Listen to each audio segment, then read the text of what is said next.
In Mexico, the revolutionaries who deposed the dictator Victoriano Huerta have fallen into civil war among themselves over the future government of the nation. In the United States, the Wilson administration is trying to maintain a hands-off policy toward Mexico and strict neutrality in the war in Europe. But the U.S. is selling munitions to the Allies in Europe.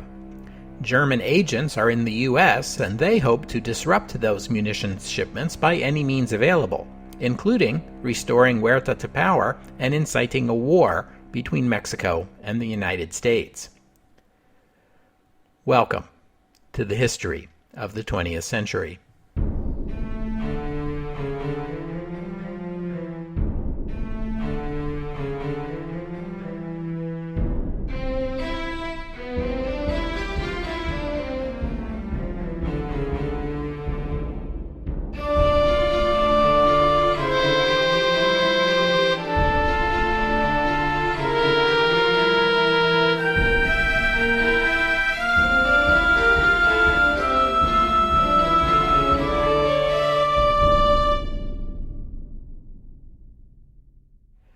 Episode 119, The Minister Without Portfolio. You'll recall that when we last looked in on developments in the Mexican Revolution, episode 115, Victoriano Huerta had returned from Spain to New York City, and on June 25th he boarded a train for San Francisco, ostensibly to visit the Panama Pacific International Exposition then underway, but unexpectedly changed trains in Kansas City on Saturday night the 26th and was now on a train southbound headed for El Paso, Texas. The State Department sent someone to El Paso to meet Huerta when he got off the train, scheduled to arrive early Sunday morning. But what then? We left off just as that question had been put to the newly installed Secretary of State, Robert Lansing, at his home Saturday night. The situation was a dicey one.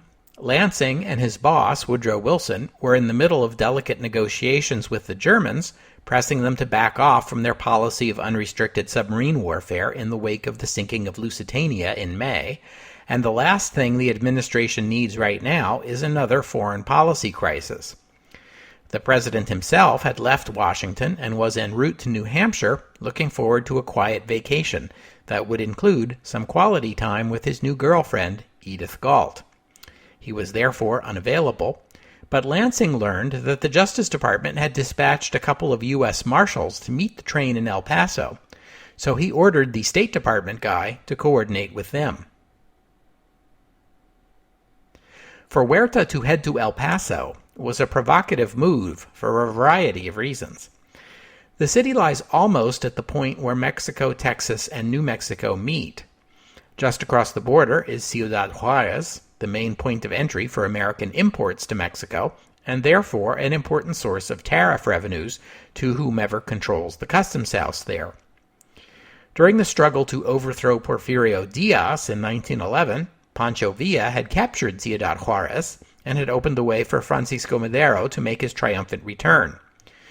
2 years later, in 1913, Villa had taken the city again, and that had spelled the beginning of the end for Victoriano Huerta.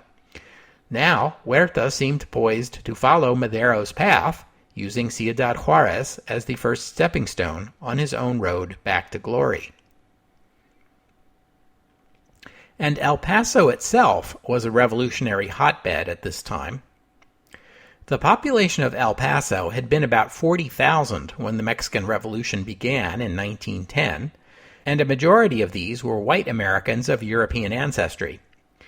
The outbreak of the revolution saw the rise and fall of different political groups in Mexico, as rule of the nation passed from Diaz to Madero to Huerta to Carranza to whoever's in charge now. This led to a steady flow of refugees from whatever faction was on the outs with Mexico City at the moment into El Paso. Mexican immigration caused a sharp rise in the population of El Paso and led to the opening of shops that catered to Mexican customers and Spanish-language newspapers, and even Spanish-language Nickelodeons. As members of mutually hostile factions of the revolution became neighbors in El Paso, violence inevitably followed. The revolution was spilling over onto American soil. The business community in El Paso did a lot of trade in Mexico, and they found the revolution bad for business. This includes Daniel Guggenheim and his American Smelting and Refining Company, a major employer in El Paso. So, among white El Pasoans, there was a desire to see an end to the revolution already and a return to the stability associated with the Porfiriate. If Huerta held himself up as the guy who could bring order back to Mexico, he might find a lot of support in white El Paso.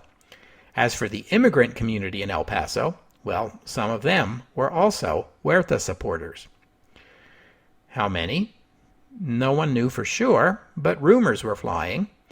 Some of these rumors claimed that thousands of Huerta supporters were in El Paso, waiting for the arrival of their leader to take up arms and join with thousands more fighters on the other side of the border, all ready to march with the general on his triumphant return to Mexico City.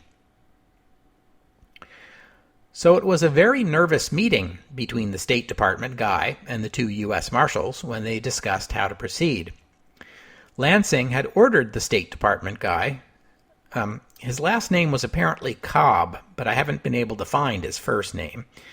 But anyway, Lansing had ordered him to coordinate with Justice. But the two U.S. Marshals hadn't been given any instructions either.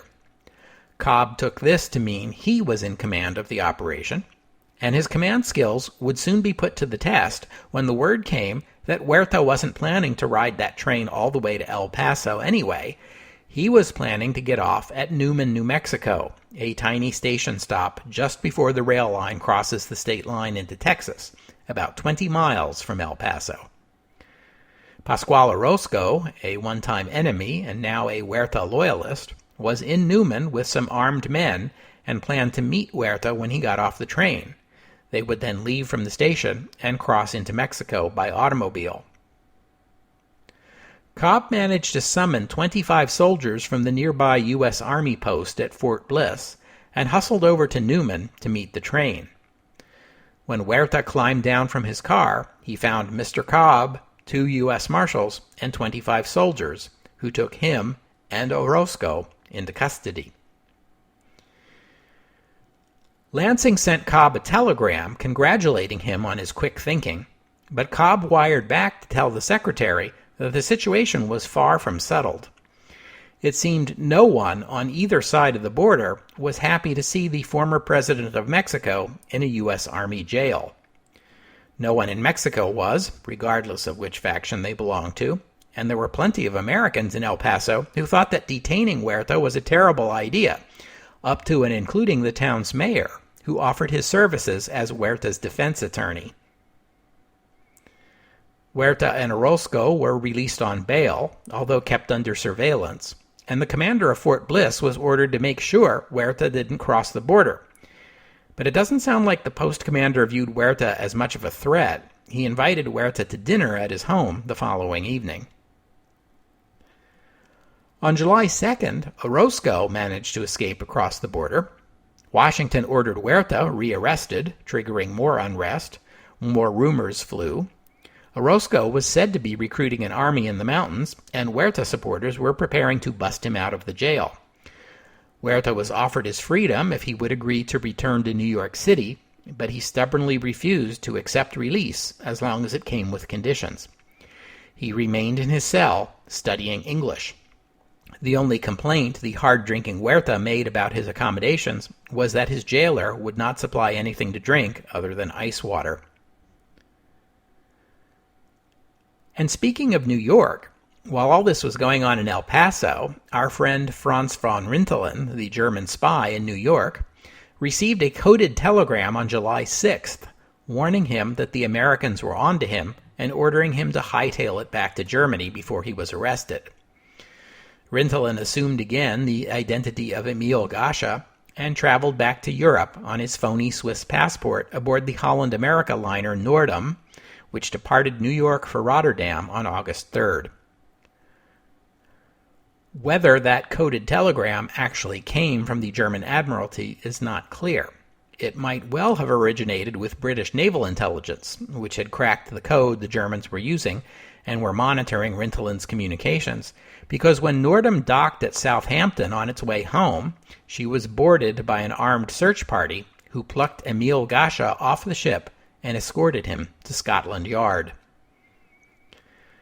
As an amusing side note, Rintelen played the role of innocent Swiss gentleman outraged by his discourteous treatment at the hands of the English so skillfully that he convinced the inspectors at Scotland Yard that they must have arrested the wrong man.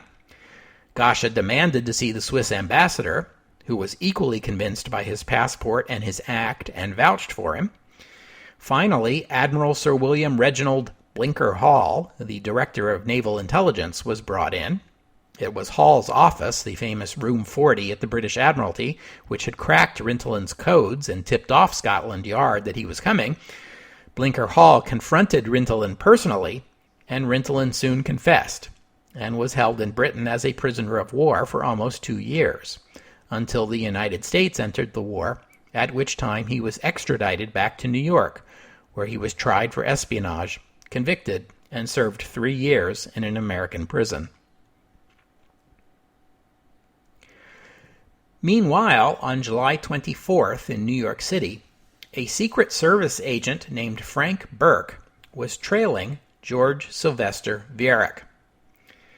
Viereck was the son of an American mother and a German father, who, by the way, was reputedly the illegitimate son of Kaiser Wilhelm I.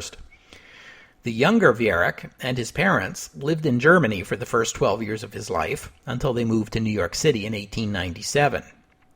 George Viereck grew up, graduated from the City College of New York in 1906, and quickly made a name for himself as a poet.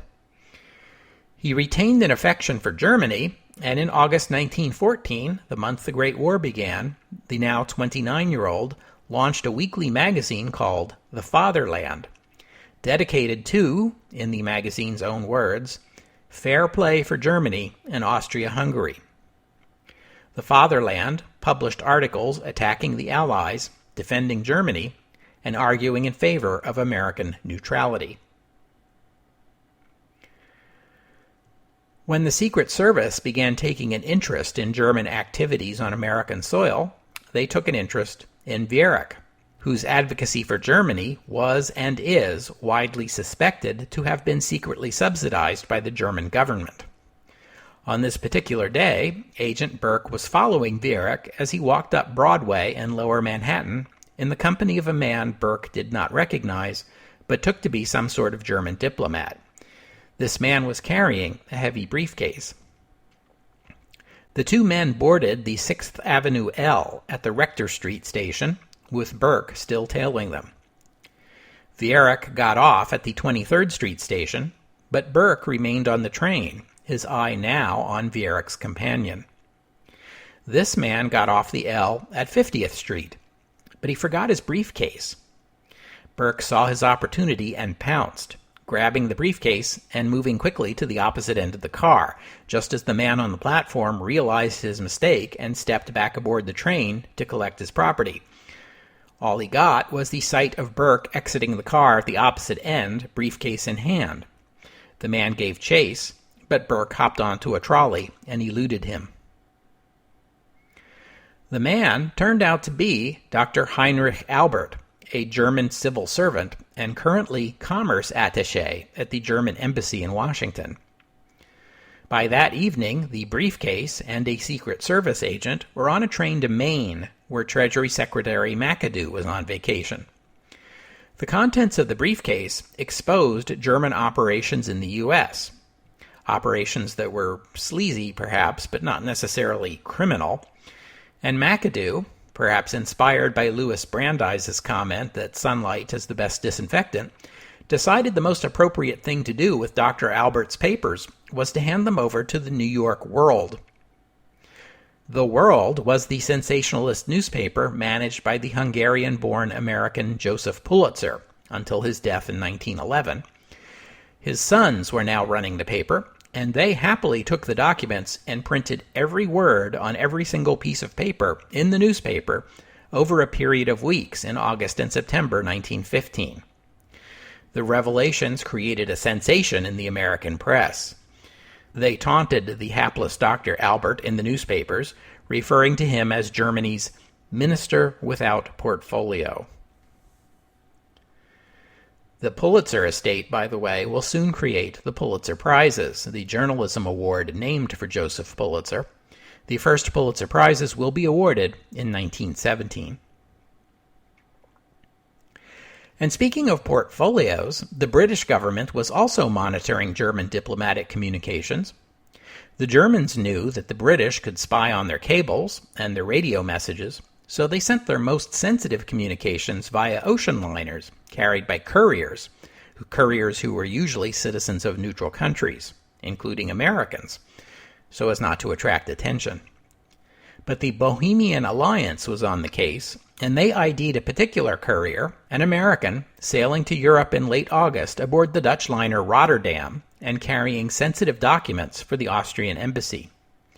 British intelligence grabbed him at Southampton and picked up some juicy evidence of German and Austrian diplomats involved in promoting strikes and sabotage in munitions plants in the U.S., as well as meddling in Mexican affairs. The British shared this intelligence with the American government, forcing Woodrow Wilson to expel the Austrian ambassador.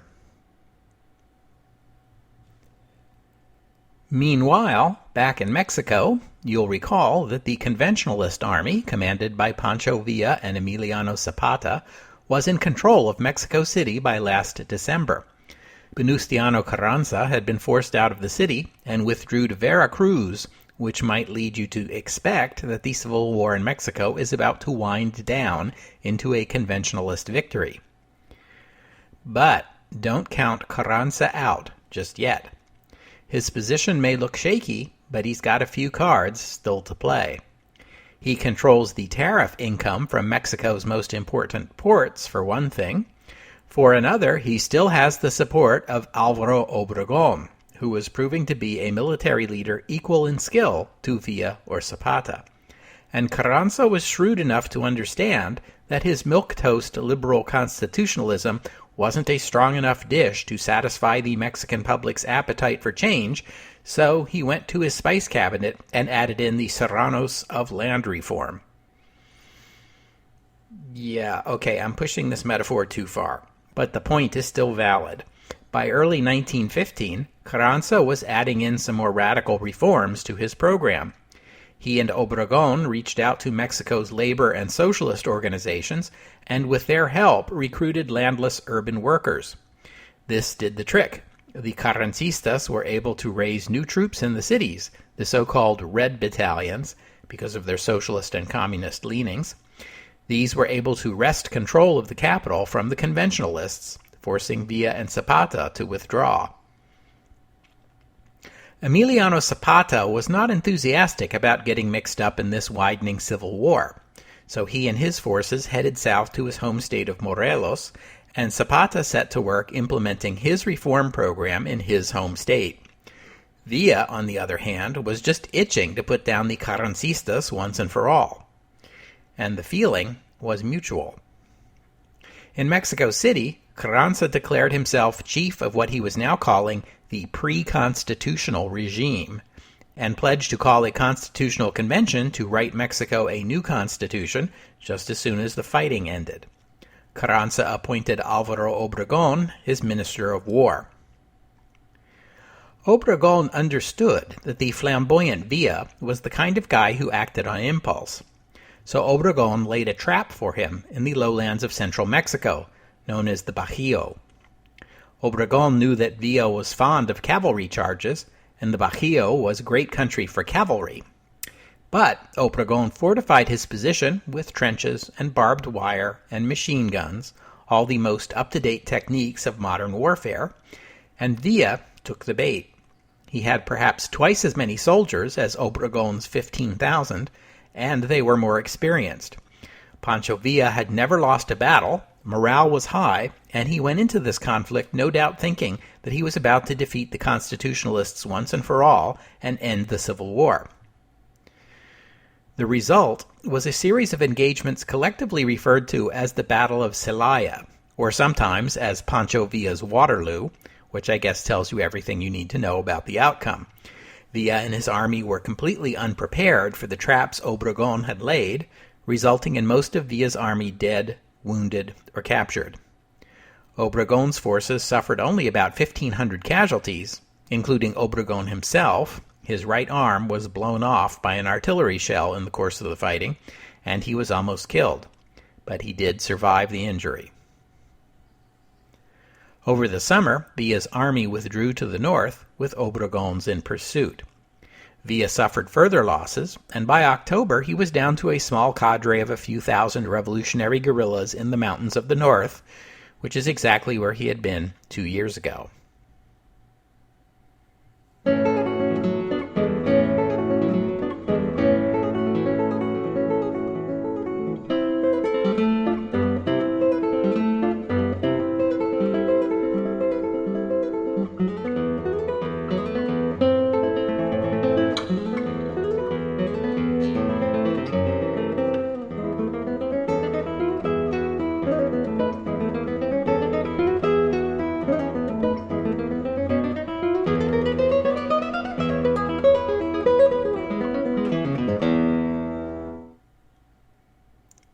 I mentioned before that the Wilson administration was sympathetic to Carranza at first.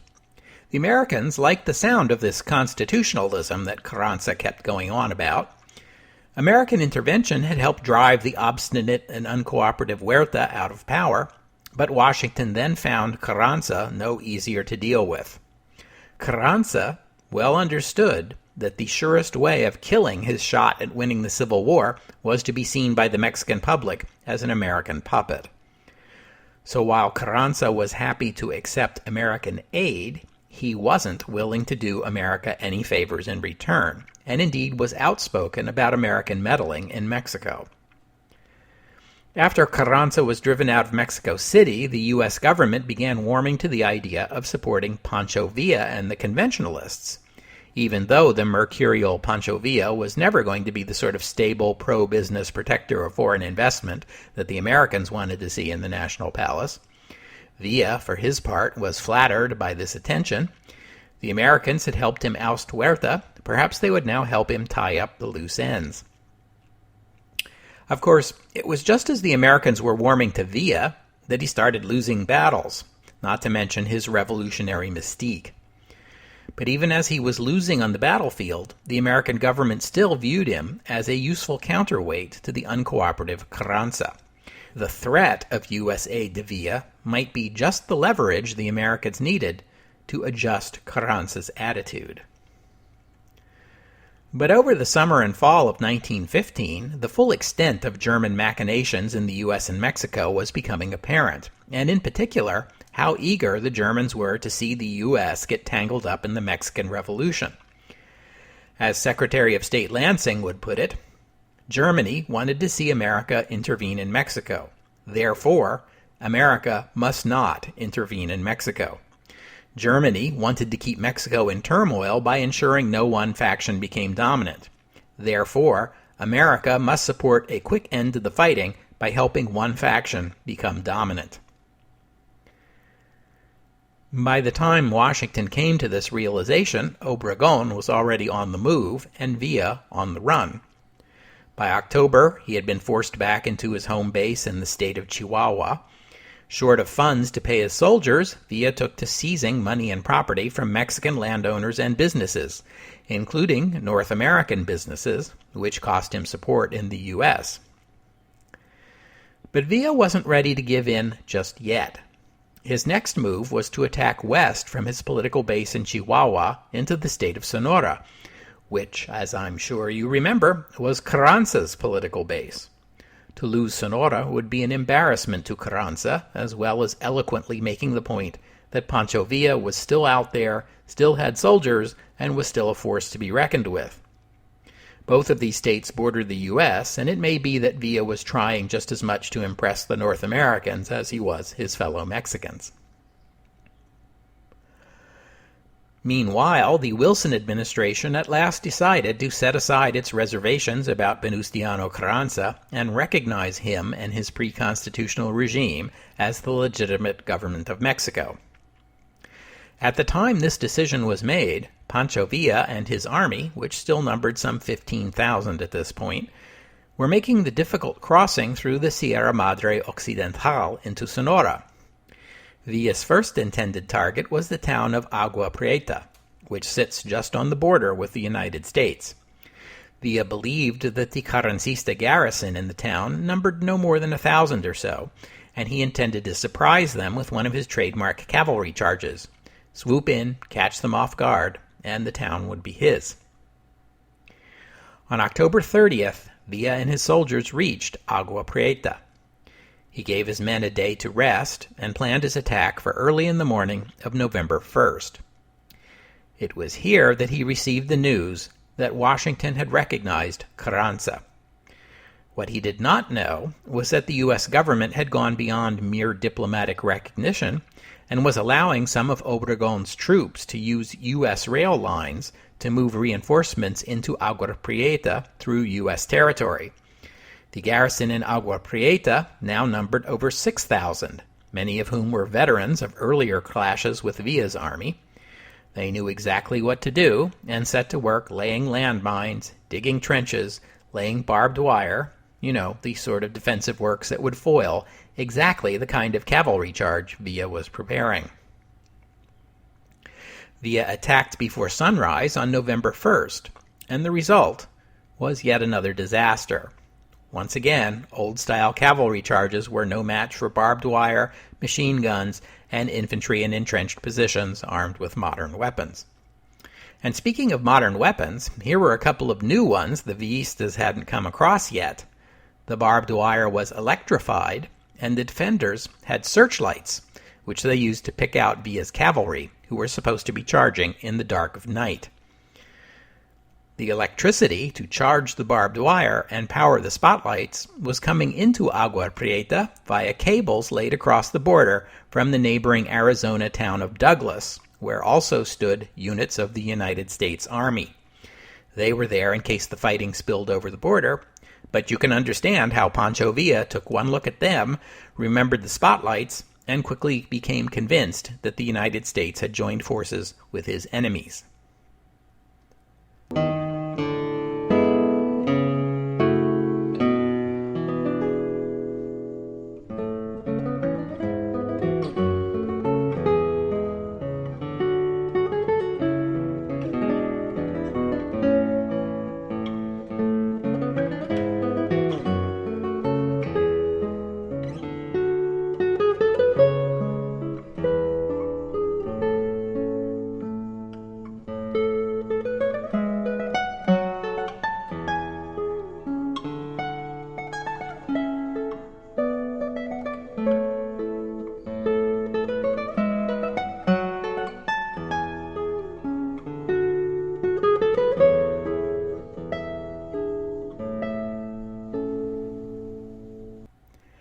Carrancista casualties at the Battle of Agua Prieta were minimal.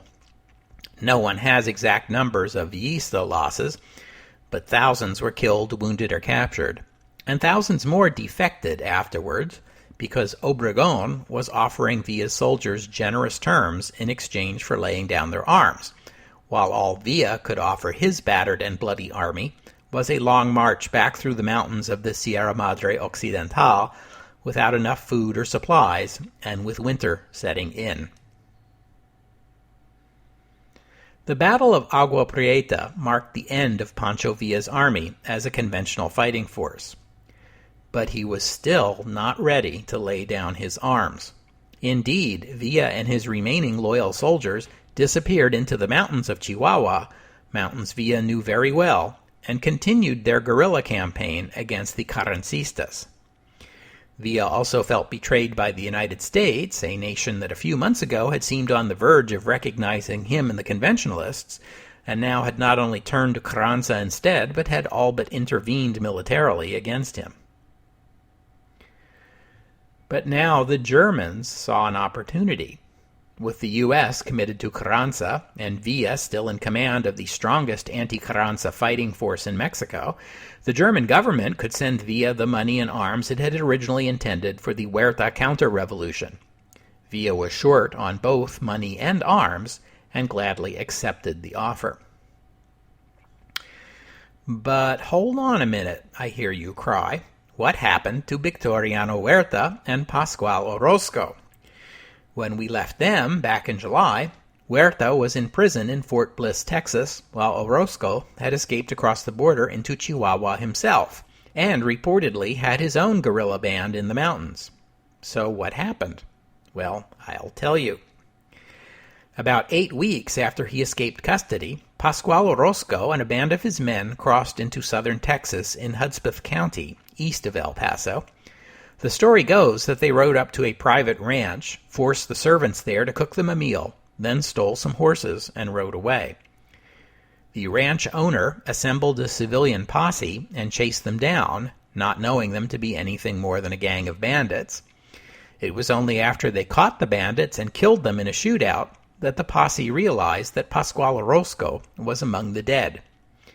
A Texas grand jury was convened, but declined to indict anyone in the posse, although there are some who claim that the posse members knew perfectly well whom they were pursuing and killed Orozco and his men deliberately.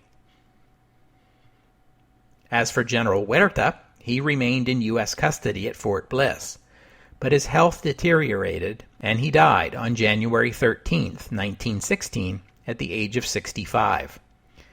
He became jaundiced at the end of his life, and given his decades of hard drinking, it seems probable that liver disease is what killed him, although some accuse the U.S. Army of poisoning him.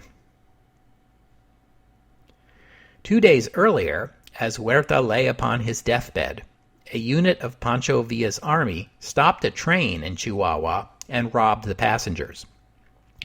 18 of the passengers, the ones who were citizens of the United States, were shot and killed, except for one man, Thomas Holmes, who survived the shootings and escaped to Chihuahua City to tell his story. Most of the victims were employees of the American Smelting and Refining Company. There was a great outcry in the United States, along with demands that either the Carranza government bring the perpetrators to justice or that the U.S. Army intervene and do it for them. Republicans in general, and Theodore Roosevelt in particular, had already been critical of Wilson's Mexico policy as too passive. Now those criticisms were renewed. It was said of Wilson that the only murder in Mexico he ever cared about was Francisco Madero's. Theodore Roosevelt had been pushing for a more aggressive U.S. response to the instability in Mexico since the early days of the Revolution, so his vocal opposition now comes as no surprise, but it was partly motivated by a petition signed by some of the leading citizens of El Paso calling for U.S. retaliation. But as it turns out, that petition was organized by 2 German businessmen in El Paso, possibly at the instigation of the German government. Roosevelt hadn't known this, of course. The only thing Roosevelt hated more than Woodrow Wilson and his reluctance to go to war was Germany. How ironic, then, that Theodore Roosevelt, of all people, would become an unwitting implement of German foreign policy. The killings in Chihuahua did put a strain on U.S. relations with the Carranza government, which was fully Villa's intention. He was deliberately trying to provoke U.S. military intervention in Mexico.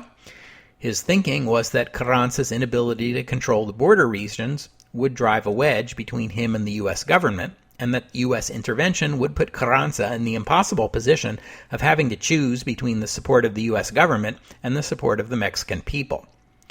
In Villa's view, which perhaps overestimated the value of Washington's support, Carranza would have no choice but to side with the U.S. and accept intervention, which would outrage patriotic Mexicans, who in turn would flock to the banner of the one Mexican military leader with the cojones to resist the American invaders, that military leader being Pancho Villa. But Woodrow Wilson's stubborn refusal to intervene was throwing a monkey wrench into Villa's plan. Something more drastic was called for. And so, at midnight on March 9th, 1916, Pancho Villa and a force of about 1,500 fighters crossed the border into the United States in southern New Mexico. At 4:15 a.m., about 500 of them attacked the unsuspecting town of Columbus, which lay about 3 miles north of the border. They rode through the town shouting and firing their weapons. They looted and burned homes and killed about 15 civilians. The U.S. Army's 13th Cavalry Regiment was encamped next to the town. Like the civilians in Columbus, the 13th was caught by surprise, but they quickly roused themselves and rode off after the Villistas. Villa ordered a retreat, and his troops withdrew back to Mexico with the U.S. cavalry in hot pursuit. Although it was technically illegal, the cavalry crossed the border in pursuit of Villa and his men and chased them some 15 miles into Mexican territory before breaking off and returning home. 8 U.S. Army soldiers were killed, as were 100 or so of Villa's men. 6 Villistas were captured. 5 of them would ultimately be executed for murder. But the Battle of Columbus suddenly made Pancho Villa famous as the first foreign military commander in over a century to launch an attack on U.S. territory. He had made his point. This was something not even Woodrow Wilson could overlook.